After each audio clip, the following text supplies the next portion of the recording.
اللہ تبارک و تعالی نے فرمایا الذین یأکلون الربا،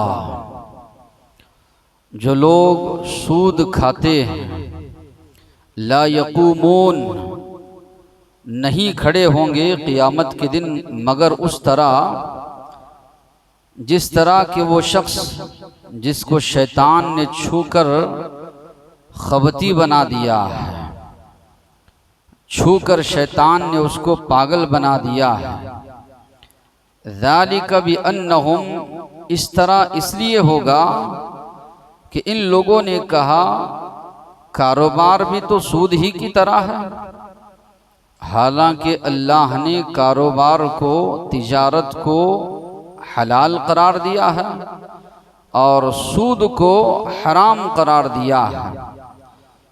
جس شخص کے پاس بھی اپنے رب کی جانب سے نصیحت آ گئی، فانتہا، نصیحت سننے کے بعد وہ سودی کاروبار سے رک گیا، فلہو ما سلف، جو کچھ گزر گیا ہے اللہ تبارک و تعالی اس پر اس کا مواخذہ نہیں کریں گے، یا جو کچھ پچھلا تھا وہ اپنا جو اصل مال ہے وہ لے لے، اس کا معاملہ اللہ کے حوالے ہے۔ ومن عاد، جو انسان اللہ کی جانب سے نصیحت آنے کے باوجود بھی سودی کاروبار میں، سودی معاملات میں ملوث ہوتا ہے، فَأُولَئِكَ أَصْحَابُ النَّارِ، یہی لوگ جہنمی ہیں، ہم فیہا خالدون، جہنم میں ہمیشہ رہیں گے۔ یمحق اللہ الربا، اللہ سود کو گھٹاتا ہے، مٹاتا ہے، ویربی الصدقات، صدقات و خیرات کو اللہ بڑھاتا ہے۔ واللہ لا یحب کل کفار اثیم، اللہ ہر کافر اور گنہگار کو پسند نہیں کرتے۔ سود کے تعلق سے کچھ باتیں اللہ تبارک و تعالی نے ان آیات میں فرمائی، مختصراً کچھ باتیں اس تعلق سے کہہ کر اپنی بات کو ختم کروں گا۔ ایک ہے ذاتی قرضہ اور ایک ہے کاروبار کے لیے قرضہ لینا، قرض لینا۔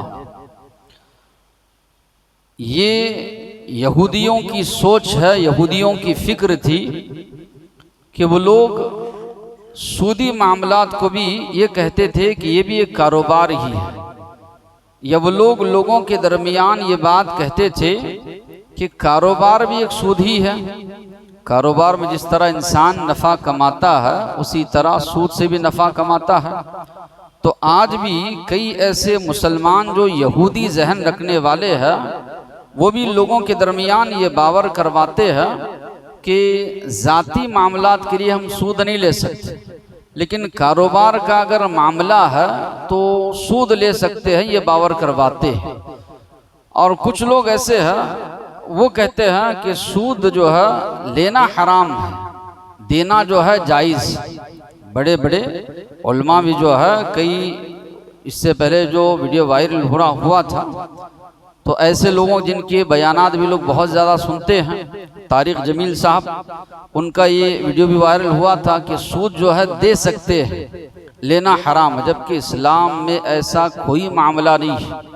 سود جو ہے لینا بھی حرام ہے، سود جو ہے دینا بھی حرام ہے۔ نبی کریم صلی اللہ علیہ وسلم نے سود لینے والا، سود دینے والا، اس معاملے میں گواہ بننے والا، نکاح پڑھائی کرنے والا، سب پر اللہ کے نبی نے لعنت بھیجی، اور اللہ کے نبی نے فرمایا ہم فیہ سوا، اس میں سب برابر ہیں، کھانے والا بھی برابر ہے، لینے والا بھی برابر ہے، دینے والا بھی برابر ہے، گواہ جو بن رہا ہے وہ بھی جو ہے برابر ہے، سب کو اللہ کے نبی نے برابر قرار دیا۔ سوال یہ پیدا ہوتا ہے، یہ جو تفریق کی جا رہی ہے کہ اللہ کے نبی کے زمانے میں کاروباری سود نہیں تھا، ذاتی معاملات کے لیے سود لیتے تھے، تو کیا واقعی میں کاروباری سود نہیں تھا؟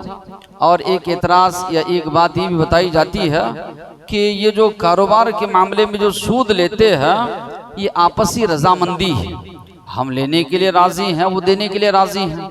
اور یہ بھی بات بتائی جاتی ہے کہ اس معاملے میں انٹرسٹ، سود جو ہوتا ہے بہت کم ہوتا ہے، تو اس سے کاروبار بڑھتا ہے، یہ لوگوں کے درمیان جو ہے تصور پیش کیا جاتا ہے۔ پہلی بات، اللہ کے نبی کے زمانے میں کاروباری سود نہیں ہوتا تھا، یہ بات غلط ہے۔ اس دور میں بھی جو ہے کاروباری سود بھی تھا۔ عباس رضی اللہ عنہ، اللہ کے نبی کے چچا، خالد بن ولید رضی اللہ عنہ، یہ لوگ بڑے بڑے معاملات میں، کاروبار میں، سودی معاملات میں سود دیا کرتے تھے، لیا کرتے تھے۔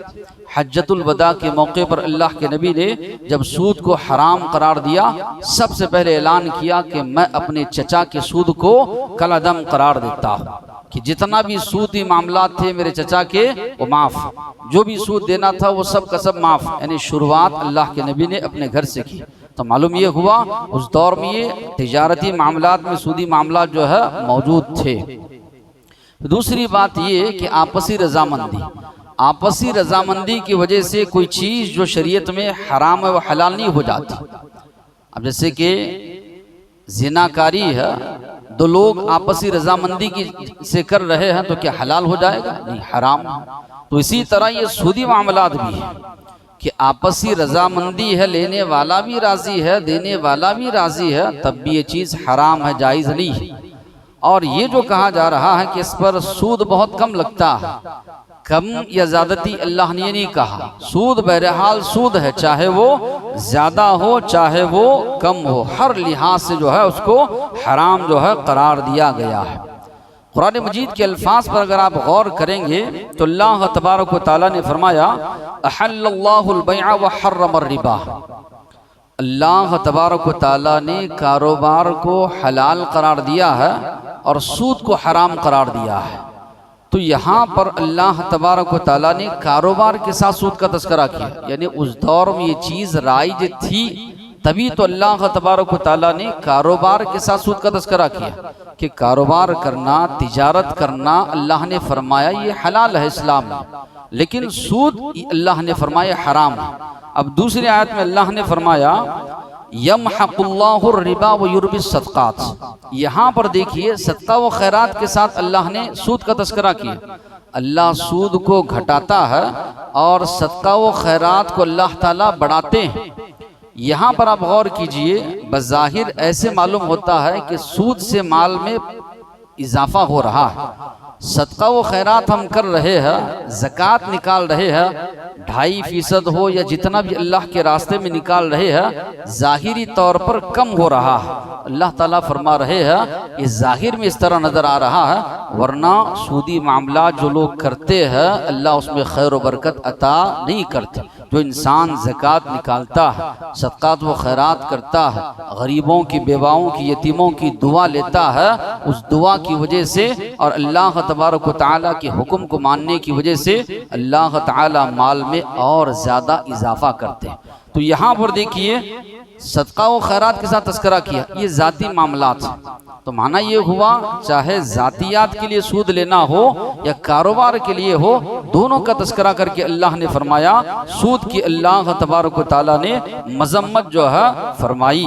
پھر اسی طرح دیگر اگر دیکھیں گے قرآنی آیات اور اسی طرح احادیث میں تو بڑے سخت الفاظ میں اس سے منع کیا گیا ہے۔ سود کے معاملے میں اللہ نے فرمایا فَأْذَنُوا بِحَرْبٍ مِّنَ اللَّهِ وَرَسُولِهِ۔ جو انسان سودی کاروبار میں ملوث ہوتا ہے وہ اللہ اور اس کے رسول سے جنگ کا اعلان کر رہا ہے۔ الفاظ کتنے سخت ہے کہ جو انسان سودی معاملات میں ملوث، کئی لوگ گھر کے معاملے میں لون اٹھاتے ہیں، کئی لوگ کار کے معاملے میں لون اٹھاتے ہیں، یا کئی لوگ دیگر معاملات میں لون اٹھاتے ہیں۔ اچھے خاصے جو ہے سلفی لوگ بھی جو ہے جانتے بوجھتے پر بھی کہ اتنی سخت وعید ہے، اللہ اور اس کے رسول سے جنگ کا اعلان کر رہا ہے۔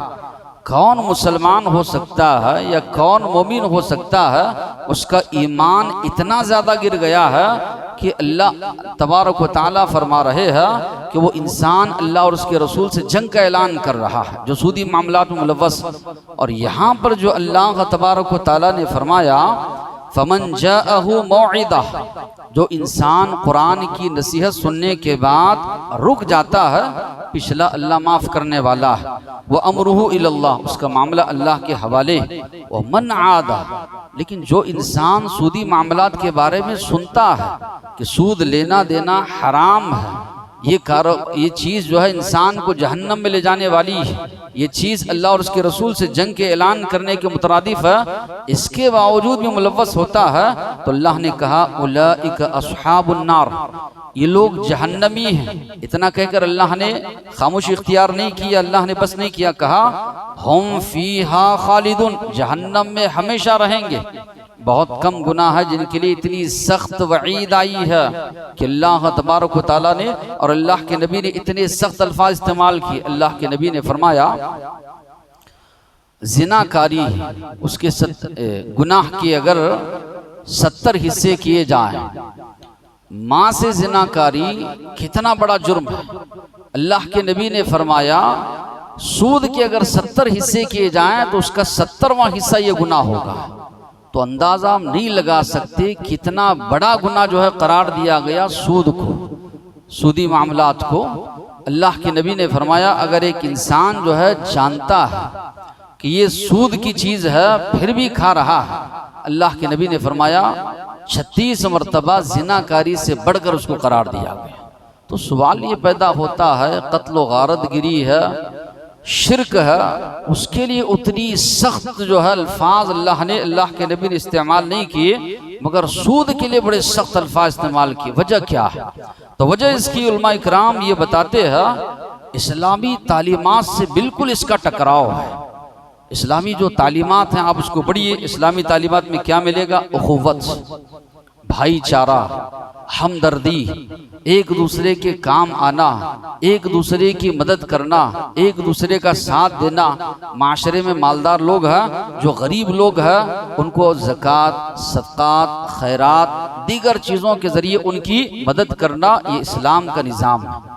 اس کے بجائے سود کا نظام اگر آپ دیکھیں گے یا یہودیوں کی تاریخ اگر آپ پڑھیں گے، مال کی بہت زیادہ حرص، بخالت ان کے اندر تھی، شقاوت قلبی، سخت دل تھے، ہر جانب سے کسی بھی جانب سے مال آئے وہ لوگ جمع کرنے جو ہے پیچھے نہیں ہٹتے تھے۔ تو بالکل یہ نظام الگ ہے۔ اور اسی طرح اسلام کا نظام اگر دیکھیں گے آپ، مالدار آدمی ہے وہ زکوٰۃ نکال رہا ہے، مالدار آدمی ہے وہ صدقہ و خیرات نکال رہا ہے، تو مالدار آدمی کی جانب سے غریب کے پاس مال جا رہا ہے۔ مگر سودی نظام میں اگر آپ دیکھیں گے غریب آدمی قرضہ اٹھا کر سود پر سود مالدار کو دیتے جا رہا ہے۔ تو بالکل یہ پوری طرح بدلا ہوا نظام ہے، تو اس لیے سختی کے ساتھ منع کیا گیا، چونکہ معاشرے میں برابر لوگ رہیں، سکون کے ساتھ زندگی گزار سکیں۔ اللہ نے فرمایا وَفِي أَمْوَالِكُمْ حَقٌّ لِلسَّائِلِ وَالْمَحْرُومِ، تمہارے مالوں میں اللہ نے مانگنے والوں کا، نہ مانگنے والوں کا حق اللہ نے رکھا ہے، تاکہ معاشرہ ایک متوازن طریقے سے اور منظم طریقے سے چل پائے۔ اللہ کے نبی نے جو نظام قائم کیا، بیت المال ہو یا اسی طرح زکوٰۃ کا، عرب کا جو ماحول تھا لوٹ مار کر لوگ کھاتے تھے، بے دردی کے ساتھ آدمی قافلہ جا رہا ہے، قافلے کا قافلہ لوٹ کر جو گھر لے کر گئے، یہ نظام وہاں کا تھا۔ اللہ کے نبی کا دور گزرا، صحابہ کا جب دور آیا تو عمر فاروق رضی اللہ عنہ کے زمانے میں، عمر بن عبدالعزیز رحمۃ اللہ علیہ کے زمانے میں لوگ زکوٰۃ لے کر پھر رہے ہیں، زکوٰۃ لینے والا نہیں۔ اتنا منظم اور اتنا بہترین نظام دین اسلام کا کہ جو غریب تھے وہ بھی برابر کے جو ہے حیثیت والے ہو گئے کہ وہ بھی زکوٰۃ نکالنے والے، کوئی معاشرے میں زکوٰۃ لینے والا نہیں۔